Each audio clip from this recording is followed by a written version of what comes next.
ভারতের medical visa রাজনীতিতে এবার ব্যবসা গুটানোর পালা হয়েছে কয়েকটি প্রদেশের চিকিৎসা সংশ্লিষ্ট হাসপাতাল ব্যবসায়ীদের। সম্প্রতি association of hospital of eastern ইন্ডিয়ার প্রেসিডেন্ট রূপক বড়ুয়ার বরাত দিয়ে বিবিসি জানায়, ভারতে বাংলাদেশি রোগীর সংখ্যা প্রতি মাসে গড়ে 20 থেকে 25,000 থেকে কমে দাঁড়িয়েছে 700 থেকে 1000-এ, যা পুরো ভারতের হাসপাতাল শিল্পের উপরেই বড় ধাক্কা লেগেছে। 5 আগস্ট গণ অভ্যুত্থান পরবর্তী বাংলাদেশের সাথে ভারতের সম্পর্কটা বেশ তিক্ত অবস্থায় পৌঁছেছে।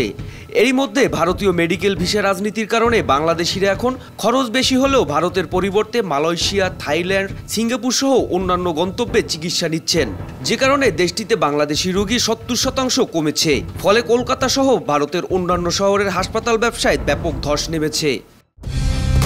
কালার এক্সপার্ট, জর্জ স্যাপ এবং মাইল্ড অন হ্যান্ডস টেকনোলজি সমৃদ্ধ অরিক্স ক্রিস্টাল ওয়াশ আপনার লন্ড্রি এক্সপার্ট।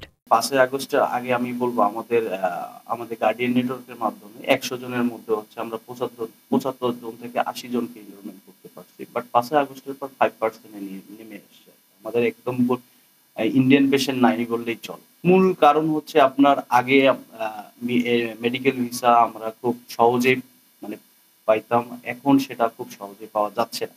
একটা অ্যাপয়েন্টমেন্টের বিষয় আসতেছে, ওই ইন্ডিয়ান এম্বাসি থেকে একটা কোটা সিস্টেম আসতেছে, আমরা আজকে সারাদিনে 100টা ভিসা বা 50টা ভিসা ইস্যু করবো। সেক্ষেত্রে যারা নন সার্জারিক্যাল পেশেন্ট তারা কিন্তু সহজে ভিসা পাচ্ছে না, যাদের নিড তারাও কিন্তু অনেক সময় ভিসাটা পাচ্ছে না।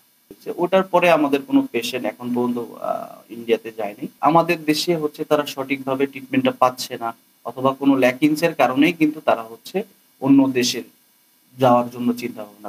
দুই প্রতিবেশী দেশের সম্পর্কের এই টানাপোড়েনের সময় ভারতের এমন আচরণে দেশেই উন্নত চিকিৎসা সেবা পাওয়ার পথ খুঁজছেন সাধারণ মানুষ। আমি চাই না যে আমার দেশের মানুষ দে কিপ গোয়িং যে আমি হচ্ছে ভারতেই যাবো চিকিৎসার জন্য। আমরা তো এটা কখনোই চাই না।